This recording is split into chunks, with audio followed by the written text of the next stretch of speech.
pessoal, agora a gente vai dar continuidade à nossa aula e vamos falar dos vírus de importância médica. Então, eu trouxe aqui um apanhado de vírus que eu acho que seja interessante para a gente estudar. Claro que essa aula, o nome dela é vírus, né, e virologia, então a gente vai ter um apanhado geral sobre esses vírus, tá ok? Mas de uma forma geral, vai dar para a gente entender um pouquinho como é que esse vírus se comporta, quais são as doenças que eles causam, tá certo? Então, vou tentar passar esse conhecimento para vocês agora. Dos vírus de importância médica catalogados, a gente tem um apanhado aqui nessa figura. E vocês percebam que existem vários tipos de vírus e cada tipo pode representar aí uma doença ou doenças características de órgãos e tecidos específicos. Então, a classificação dos vírus hoje está muito mais relacionada e mais corretamente relacionada com sua morfologia e com suas características gênicas. Mas existem formas de caracterizar de acordo com os vetores, como as arboviroses, né? Que são transmitidas por insetos. Nós temos outras formas de classificação de acordo com os tecidos específicos, vírus das vias respiratórias inferiores, superiores, vírus entéricos, enfim. Aqui, essa figura, ela serve para ilustrar a quantidade de vírus que são de importância médica. E dentre esses, quais são os tratáveis com fármacos antivirais? Vocês ainda vão ver aulas sobre fármacos antivirais, mas esses aqui são os vírus que a gente consegue tratar com fármacos, certo? E olha a infinidade de vírus que nós temos, e tem outros além desses, né? Aqui, que são capazes de afetar o bom funcionamento e a homeostase do corpo humano. Então, a gente ainda precisa evoluir muito em termos de farmacologia antiviral, né? Porque os vírus, eles são difíceis de a gente trabalhar por eles sofrerem mutação constantemente, tá certo? Aí eu vou passar aqui alguns vírus que eu acredito que sejam interessantes para vocês enquanto médicos da região onde nós estamos, né, do Brasil principalmente, e algumas informações pertinentes sobre eles. O primeiro vírus que eu escolhi para a gente conversar foi o vírus da herpes simples, né? Esse vírus é muito comum de se encontrar na população, praticamente todo mundo que a gente conhece tem ou está em contato com pessoas que têm. Nós temos os vírus de tipo 1 e de tipo 2, e a característica desses vírus é que eles provocam infecções latentes, né? O vírus ele fica dormente por algum tempo dentro do organismo da pessoa e de acordo com algumas situações de situações extremas que o corpo dessa pessoa passa, pode acontecer o aparecimento de alguns sintomas.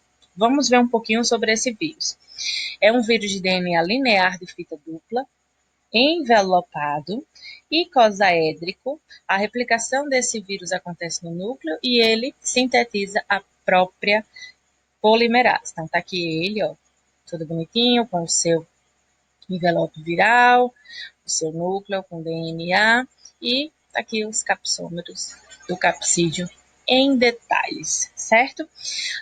Esse vírus ele afeta principalmente a pele, cavidade oral, lábios, olhos e genitálias, provocando vesículas pequenas, dolorosas e eritematosas, como tem mostrando aqui. Quem nunca, né, pessoal, chegou para trabalhar e tinha alguém com uma bolinha dessa no canto da boca, ou viu algum parente, isso é muito comum. O que é que acontece? Quando a gente tem esse vírus, né, que está lá nos nossos gânglios, bem quietinho, escondido, e ele, de alguma forma, começa a se proliferar e causar manifestações, isso acontece de acordo com alguma mudança que aconteceu na nossa vida e que causou alguns balanços, tais como se expor muito ao sol, numa insolação, por exemplo, ou você se estressar, ou você ter um desbalanço hormonal, algo do tipo que faça com que haja a ativação desse vírus, né? Então, vamos ver aqui os estágios para vocês verem. A gente tem motivação como estresse extremo. Quem está bastante estressado acaba manifestando alguma sintomatologia. Essa região ela começa a coçar e ficar um pouquinho inchada e vermelha. Isso dura algumas horas, né? E desenvolve como se fosse uma feridinha, né? Quando ele está na forma de ferida, é contagioso, né? De 7 a 10 dias. Então, essa forma é a forma mais contagiosa que uma pessoa pode passar para outra. Depois o vírus desaparece, ou a feridinha desaparece, e aí o vírus volta a ficar dormente, certo? Além dessas feridinhas que parecem inofensivas, esse vírus também pode desencadear de uma forma mais grave em pacientes imunossuprimidos, encefalite e meningite neonatal e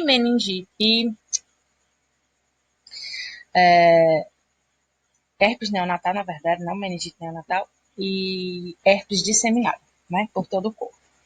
A transmissão é por contato íntimo e direto. Como assim, contato íntimo e direto? Vou dar alguns exemplos. Você utilizar os mesmos talheres da pessoa, né? Quando a gente vai sair, né?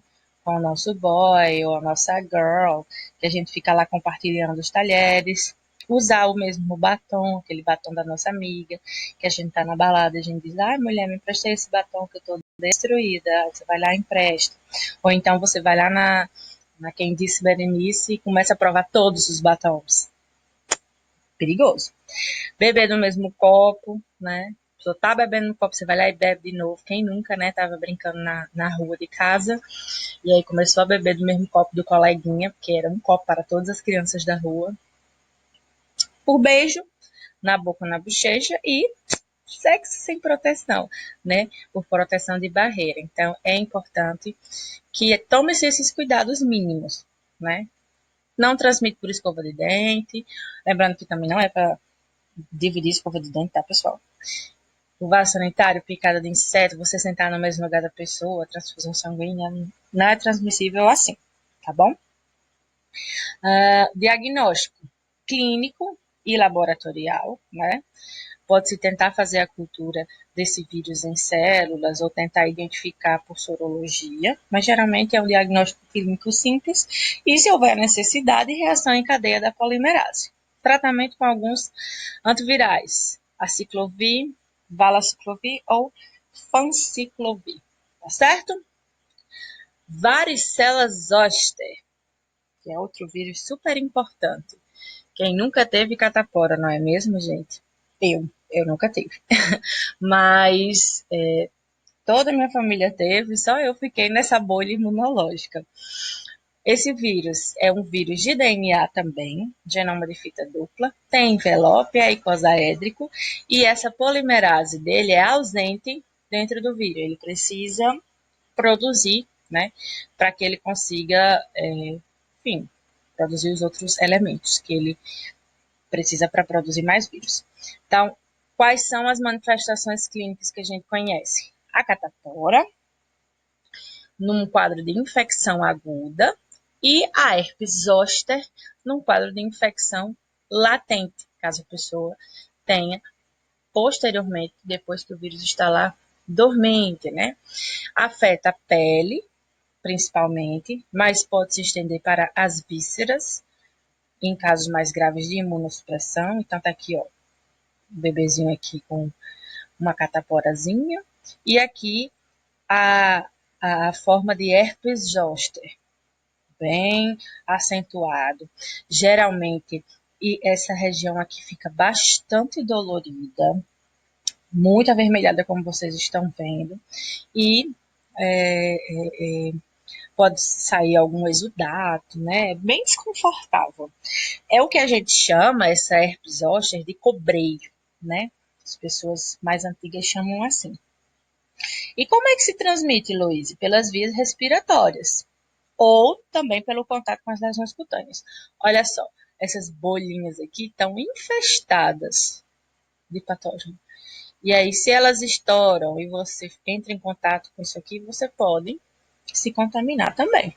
O diagnóstico, além de clínico, porque é bastante característico, tem o diagnóstico laboratorial e a PCR, caso haja necessidade, né?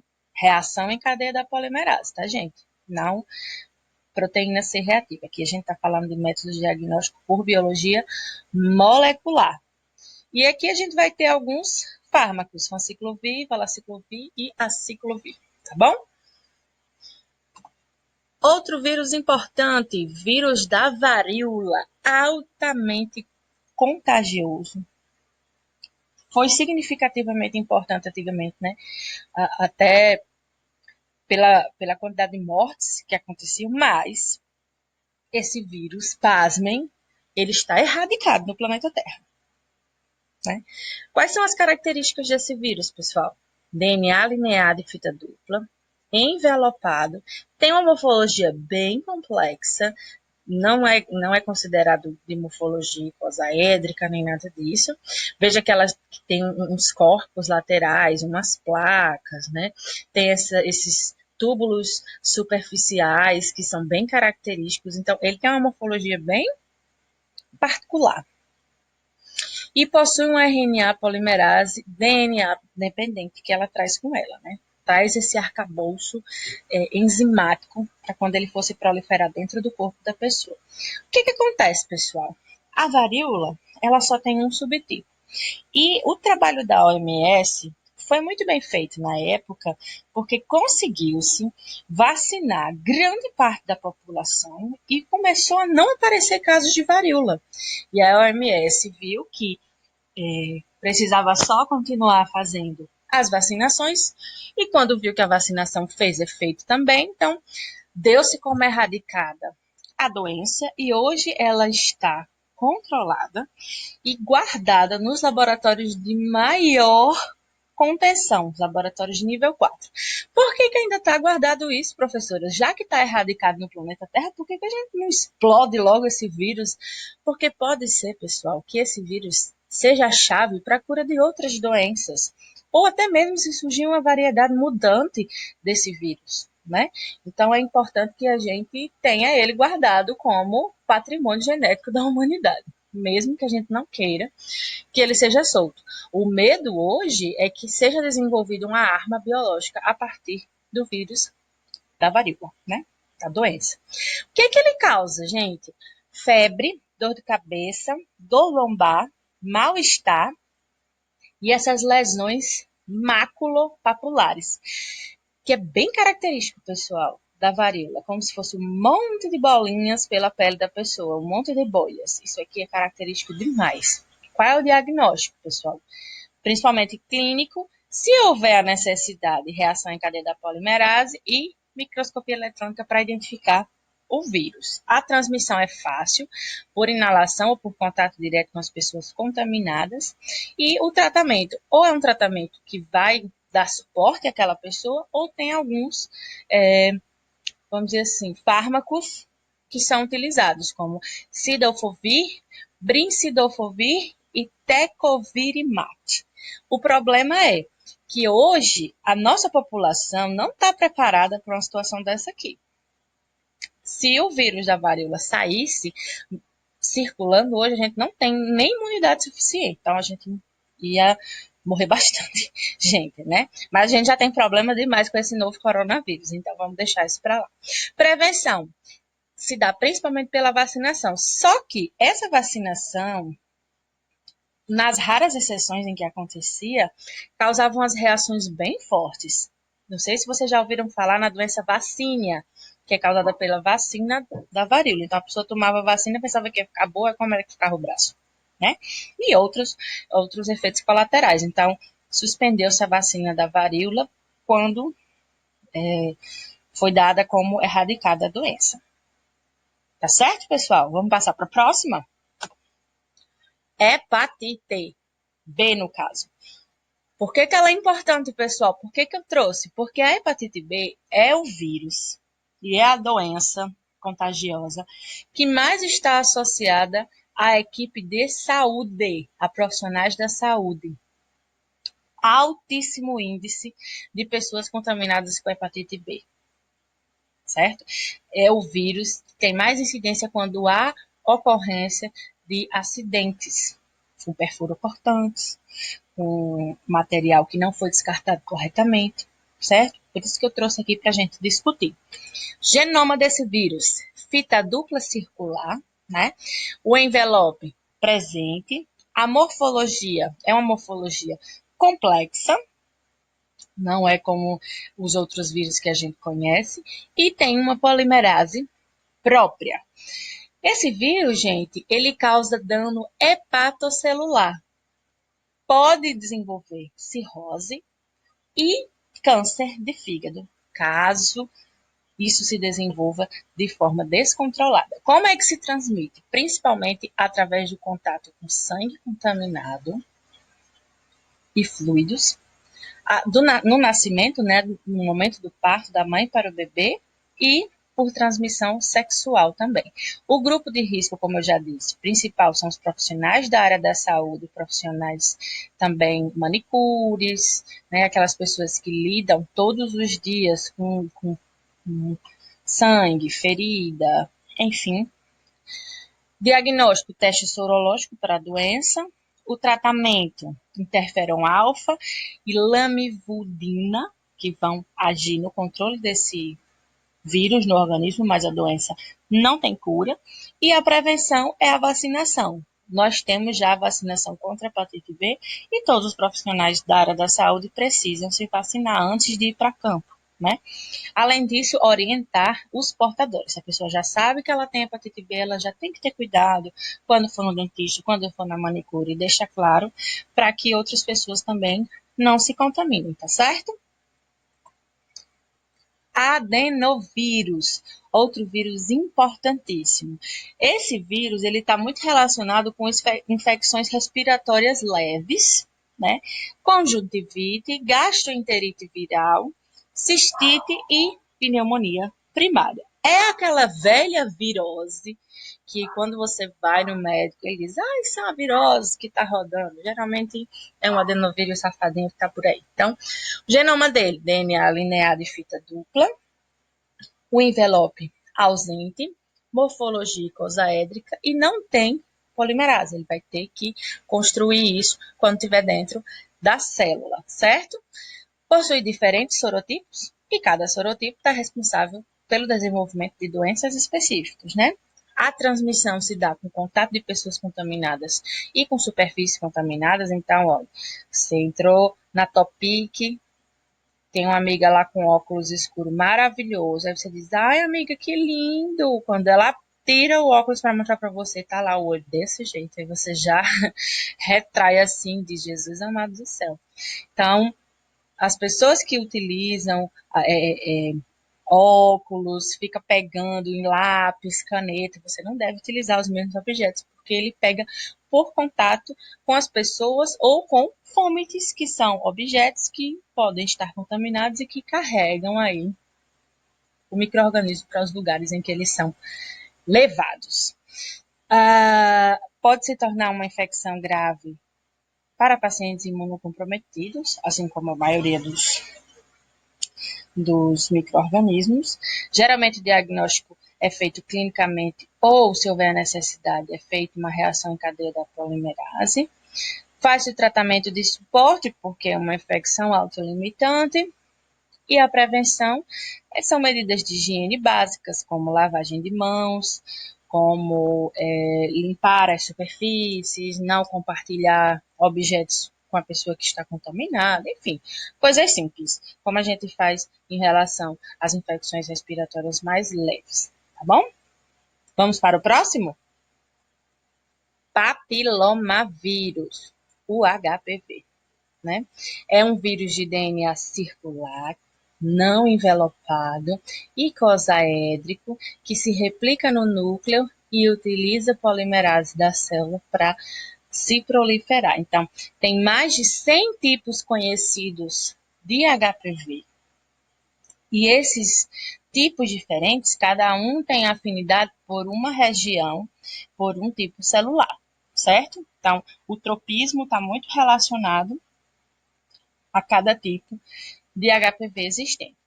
Geralmente, esses tipos de HPV causam rugas na pele e membranas mucosas, que podem estar nas genitais ou não. Tem gente que acha que HPV só se manifesta nas genitais. Não. Algumas rugas se manifestam como está aqui nessa figura, no braço, no cotovelo, na mão, enfim. Dentre esses tipos conhecidos, existem alguns que podem causar câncer cervical. Alguns, não é todo o HPV, certo? Então, é importante que haja um cuidado em relação a isso. O diagnóstico se dá pela aparência clínica dessas verrugas, se houver necessidade, se faz uma colonoscopia, anoscopia ou até mesmo biópsia, para saber se ali há proliferação de células cancerígenas e tudo. E o tratamento pode se dar por fármacos tópicos ou por remoção mecânica dessas verrugas, né? Existem alguns métodos, como a crioterapia, eletrocauterização, utilização de laser ou a própria excisão cirúrgica mesmo. Como é que se previne? Vacinação. Existe já a vacina contra HPV para jovens, tanto do sexo feminino quanto masculino, que antes da sua atividade sexual já são convidados a fazer a vacinação. Certo? É a forma mais segura de a gente hoje se prevenir contra. E claro, sexo seguro, né, pessoal? É o mínimo. Vírus da dengue. Quem nunca, né, pessoal? Teve aquela dengue de destruir a gente. É conhecida como a febre quebra-ossos, porque de fato, quando a gente tá com dengue, a gente fica quebrado mesmo. Esse vírus é de RNA de fita simples, o genoma dele é linear, é envelopado, icosaédrico e possui 4 sorotipos. Geralmente se tem febre, dores, vômito, diarreia, dor de cabeça, enfim, manchas pelo corpo. E é isso. Só que existem sorotipos que são capazes de fazer com que a pessoa tenha a febre hemorrágica, que é a chamada dengue hemorrágica, que é uma forma muito grave da doença e que pode levar à morte. Então, a dengue realmente pode matar. E é um problema de saúde pública no Brasil, certo? A transmissão é pelo mosquito Aedes aegypti, que dos últimos anos, de 2015 para cá, foi um dos maiores empreendedores brasileiros. Ike Batista ficou no chinelo, porque ele conseguiu aí aumentar a sua franquia em termos de vírus, e ele tá, olha, para frente é que se anda. Crise nunca nem viu. Então, é um mosquito que ele tem se adaptado a vários tipos de doenças e tem transmitido também. A gente vai ver um pouquinho sobre isso, certo? O diagnóstico, principalmente clínico e sorológico, tratamento de suporte aos sintomas, né? E a prevenção é você controlar o vetor. O problema é que no Brasil é muito difícil a gente fazer o controle do vetor porque as pessoas são extremamente mal educadas e mal instruídas. Então aqui nós não temos uma cultura de pensar no coletivo, pensar que as pessoas elas precisam ser cuidadas, precisa que a gente se conscientize de uma forma global. Então, deixar a água parada, criadouros de mosquito aí a todo canto que você vá. Então, é muito difícil a gente controlar, porque o brasileiro, ele não tem consciência de classe e consciência de coletivo, né? Mas vamos em frente. Qual é outro vírus que é de super importância para nós? Zika vírus. Quem nunca, né, pessoal, ouviu falar nesse Zika vírus que, na época em que houve o surto de microcefalia no Brasil, em média 2015, houve um desespero coletivo por causa desse Zika, certo? O genoma do vírus é de RNA de fita simples, ele é envelopado e é icosaédrico, muito bonitinho, olha aqui como ele é fofo. Geralmente a infecção por Zika é assintomática, mas pode causar febre, vermelhidão, dor nas articulações e conjuntivite. E o grande problema é que está associado à infecção com Zika vírus com bebês nascendo com microcefalia. Quando as mães são infectadas, os bebês estavam nascendo com microcefalia. E isso foi muito presente naqueles anos e causou um rebuliço, né? Principalmente na região Nordeste, que é a nossa. Transmissão. Olha quem está aqui, o Aedes aegypti de novo, quebrando as barreiras do preconceito, né? O diagnóstico imunoenzimático ou por RT-PCR, já que é um vírus de RNA, o tratamento de suporte e a prevenção picada do mosquito ou sexo protegido também, porque é uma doença que passa através de fluidos, né? Então, é uma doença sexualmente transmissível, tá bom? Vamos pro próximo? Claro, né? A gente não podia deixar de falar de chikungunya. Teve uma época que todo mundo estava com chikungunya e muita gente da minha família ficou. Esse micro-organismo, gente, esse vírus, ele é dotado de RNA de fita simples, de envelope, e ele é icosaédrico. Ele causa uma febre aguda, e o problema dele, desse chikungunya, é que causa uma poliartrite crônica, que dura meses ou anos. Por que que eu estou dizendo com todo conhecimento de causa? Porque a minha mãe teve chikungunya, certo? E a gente tá para fazer o bolo de aniversário da chikungunya da minha mãe. Porque vez por outra ela sente dor. Se ela se esforçar, se ela fizer algo que ela não está acostumada fisicamente, ela passa dias sentindo muita dor. E é quem? É o Chico, é a chikungunya. Então, o que é que a gente tem aqui de informação para vocês? Ó, o asiáticozinho, tadinho, sofrendo, chorando. Nem vai conseguir tirar as vagas do pessoal da USP. Tão sofrido. É uma doença que está relacionada aos países asiáticos, países tropicais, certo, pessoal? O que é que pode causar? Um pouco de dor de cabeça, manchas avermelhadas na pele, do primeiro ao quarto dia. Nem todo mundo apresenta essas manchas, mas pode acontecer. Febre, de mais de 38 graus, então já é uma febre alta. Coceira na pele, inchaço nas articulações, com dor, né, intensa. Pode haver acometimento neurológico? Pode. Algumas pessoas que trabalhavam com a minha mãe desenvolveram essa síndrome aqui, ó, Guillain-Barré. Mas não é sempre, porém pode acontecer. Pode causar conjuntivite em algumas pessoas, né? E dor nos músculos e, como eu já tinha falado, nas articulações. Como é que se faz o diagnóstico?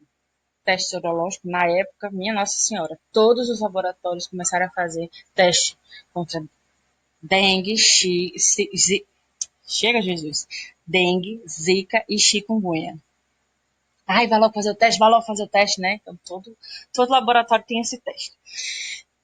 Tratamento de suporte à doença, infelizmente não tem cura, e também não tem um fármaco específico para isso. Eu lembro que minha mãe foi no hospital e o médico estava louco, dizendo que não sabia mais o que fazer, não tem o que fazer. Ele dizia, ele gritava no corredor, não tem o que fazer, vocês têm que se conformar, né?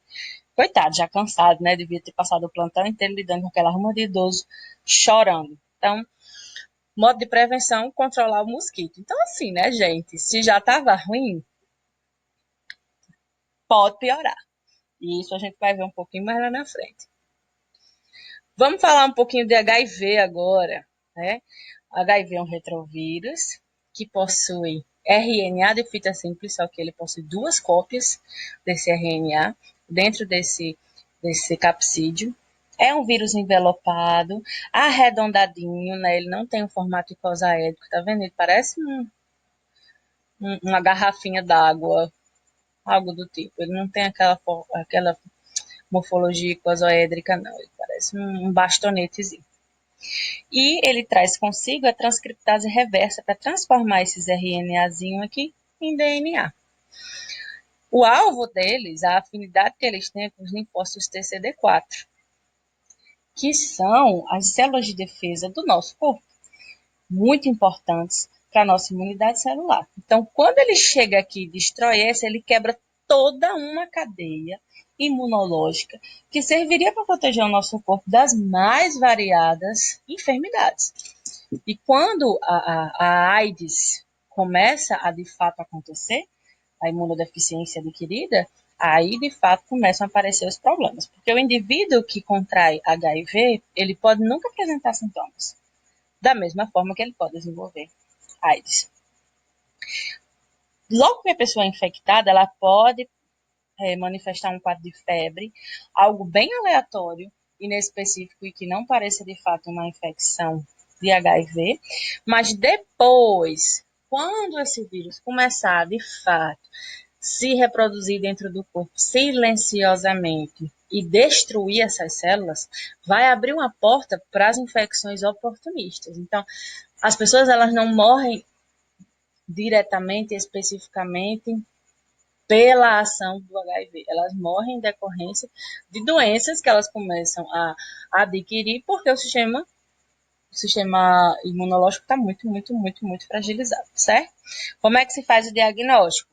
Por ELISA, o Western blot, que é uma técnica de biologia molecular também, mas a gente tem como padrão hoje, para saber se a pessoa tem HIV ou não, a reação em cadeia da polimerase para quantificação do DNA daquele vírus na amostra, para identificar e posteriormente quantificar se tiver uma PCR em tempo real também. Tratamento. Existe uma terapia antirretroviral que é utilizada, porém é uma doença que não tem cura. Há também fármacos de profilaxia antirretroviral, quando a gente tem vamos dizer assim, o acidente de entrar em contato com algum fluido contaminado. Isso pode acontecer com vocês enquanto médicos, né? Tem que fazer um tratamento profilático, mas é uma doença que não tem cura. Né? Então, é importante que haja a prevenção dos modos de transmissão, que são sexo desprotegido, todo mundo sabe, compartilhamento de agulhas, né? Pessoas que fazem uso de drogas geralmente compartilham a mesma agulha, transfusão sanguínea, muito raro acontecer, porque hoje os hemocentros têm muito cuidado com isso, da mãe para o feto e a utilização de instrumentos não estéreis. Você vai lá fazer o seu canal, a sua extração, o seu procedimento, e aí seu dentista não faz a esterilização correta. Então, pode acontecer, né? Tem que ter cuidado. Não transmite tocar na pessoa, utilizar os talheres, beijar, por insetos, por você compartilhar da mesma piscina. Então, as pessoas, elas demonizaram bastante o HIV ao longo da história da humanidade, né? Então, as pessoas que têm a HIV, que têm AIDS, elas são excluídas da sociedade, porque a sociedade é extremamente hipócrita e desinformada. Nesse sentido, é importante saber que não tem nada demais você ter um amigo, um namorado que tem HIV, desde que você tome conhecimento das formas de transmissão, tá tudo certo. A expectativa de vida aumentou muito com a terapia antirretroviral. É por isso que as pessoas estão se descuidando tanto, porque elas acham que é só ir lá pegar o remédio e tá tudo certo. Não, é uma doença grave que deve ser evitada ao máximo. Mas se a pessoa contrair, não é o fim do mundo. Existem tratamentos e a pessoa pode ter uma qualidade de vida aí que seja interessante, né? Para ela continuar a existência dela. Vamos para o próximo? Vírus da gripe, influenza, maravilhoso, o rei da pandemia. Historicamente, é o vírus que mais causa pandemia no mundo, né? Até agora. Então, é um vírus de RNA de fita simples, envelopado, tem um nucleocapsídeo helicoidal, tá vendo aqui, ó? Que esquisitão que ele é. Possuem tipos, né? Tipo A, B e C. Geralmente o tipo A é o que está mais associado com essas influências, sintomas respiratórios. E possuem como principais antígenos a hemaglutinina e a neuraminidase. Lembra que esses vírus da influenza são sempre HN? H1N1, H2N2 e assim sucessivamente? Então, é por causa dos tipos de hemaglutinina e neuraminidase, tá certo? Eles ficam aqui, ó, nesse vírus maravilhoso. Vamos entender um pouquinho sobre esse vírus. Geralmente está relacionado a sintomas respiratórios, eles gostam de ficar lá no epitélio do trato respiratório e é transmitido por gotículas respiratórias, aquele velho perdigoto, aquele velho espirro na sua cara. Quem nunca estava passando no no ônibus e uma criança espirrou na sua mão, né?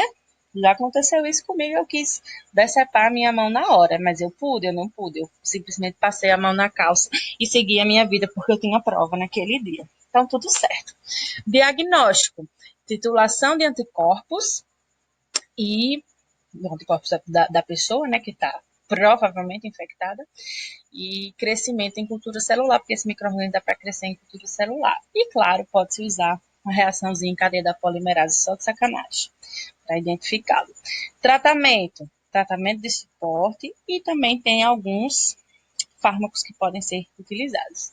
Amantadina, rimantadina e inibidores das neuraminidades que eles possam conter. Prevenção, vacinação. Todo ano tem vacina da influenza. Tem que carregar os velhos pelos cabelos, que eles não querem ir. Nós, que somos professores, temos que ir sempre, porque a gente é grupo de risco. Então, é importante se vacinar, para que a gente não desenvolva. E todo ano tem que estar lá, porque o vírus muta muito rápido. Ora, de RNA ainda mais, né? A taxa de mutação lá em cima. Olha aqui as pandemias por influenza. Lembra da gripe suína em 2009? Eu estava no meu ensino médio, eu achava o máximo. Imagina as crianças no ensino médio hoje achando o máximo estar em casa por causa do coronavírus, né? Mas, enfim, a influenza foi responsável pelas pandemias, né? Que existiram aí ao longo dos anos. Mas, felizmente, ele pode até ser o rei da pandemia. Mas a gente tem uma criaturinha que chegou para destruir, né? Que chegou para arrasar com o planeta. Que se chama quem? Olha os olhos. Olha essa coroa. Coronavírus, né, meu bem? Coronavírus é um rei. E rei que é rei nunca perde a majestade. Na verdade, é uma rainha, né? Maravilhosa. Que veio para mostrar que ela é a dona das epidemias. Vamos entender, das pandemias, né? Vamos entender um pouco sobre esse vírus. Ele tem um nucleocapsídeo helicoidal, possui como genoma um segmento de RNA fita simples, é envelopado. O nucleocapsídeo, como eu disse, é em forma de hélice, né? E ele não tem polimerase. Ele não traz a polimerase com ele. Depois ele vai construindo isso ao longo do seu ciclo reprodutivo. Quando vocês forem ver nos livros, pessoal, vocês vão ver que o coronavírus é aquele vírus relacionado com resfriados comuns leves, né? Mas nos livros trazem duas síndromes diferentes, as SARS e as MERS. Elas falam o seguinte: são as síndromes respiratórias severas agudas e síndromes respiratórias do Oriente Médio. O que é que acontece? Para algumas pessoas, né, porque 50% da população não apresenta sintomas, mas para algumas pessoas ocorre o desenvolvimento de algumas sintomatologias específicas, geralmente relacionadas à mucosa do trato respiratório, que é onde esses vírus gostam de crescer. Então, há toda aquele problemática que vocês já estão vendo nos jornais, na televisão, né? A tosse seca, o espirro que pode estar ou não associado, a, a radiografia de tórax bem característica, falta de ar. Então, tem todos esses sintomas que estão relacionados. O grande problema desse vírus é que ele sofreu uma mutação, que agora a gente está com um novo coronavírus, e que ele consegue ter uma disseminação muito mais fácil frente aos outros, né? E isso fez com que ele alcançasse extensões continentais. Como nós não temos nem tratamento, nem vacina, fármaco disponível, que não se esperava que esse vírus se desenvolvesse dessa forma, porque nos livros tem dizendo que como a sintomatologia é muito leve, não há necessidade de tratamento, então não se tinha nada sobre ele. Mas aí ele disse, vocês vão achar que eu não tenho capacidade para destruir esse planeta, pois espera aí. E aí começou a se proliferar de uma forma exacerbada. Transmissão por gotículas respiratórias, né? E por contato. Você pega na mão da pessoa, você abraça, você beija, você dá um espirro, você tosse, coça o olho e assim sucessivamente. O diagnóstico é clínico, mas existem os testes que podem indicar se é ou não coronavírus, né? O principal que vai identificar esse vírus dentro da amostra é a reação em cadeia da polimerase utilizando transcriptase reversa. Então, a gente tem uma pandemia que está instaurada e que está adoecendo a população mundial sob diversos aspectos, porque hoje a única forma que a gente consegue ainda prevenir é pelo isolamento social. E nós estamos isolados dentro de casa, arrancando os cabelos, não é isso? Mas vamos todos sobreviver e vai dar tudo certo. Existem ainda, pessoal, além desses 12 que eu trouxe, algumas partículas virais, uns viróides, uns prions que são importantes vocês saberem. Existem aqueles vírus defectivos que necessitam de outros vírus para completar o seu ciclo, né? Que necessita, por exemplo, o bacteriófago P4, ele precisa do P2 para codificar algumas proteínas, ou seja, eles já são mais incompletos, entre aspas. Existem os viroides, que são moléculas de RNA infeccioso que não possuem capsídeos e que geralmente estão relacionados a fitopatogenias, doenças relacionadas com plantas, certo? E existem os prions, que são as partículas proteicas que não têm ácido nucleico e são proteínas infecciosas, que podem atacar seres humanos e animais, como a doença da vaca louca, encefalopatia espongiforme, certo? É um prion, é uma bactéria ou é uma proteína que é infecciosa. Então, assim, né, gente?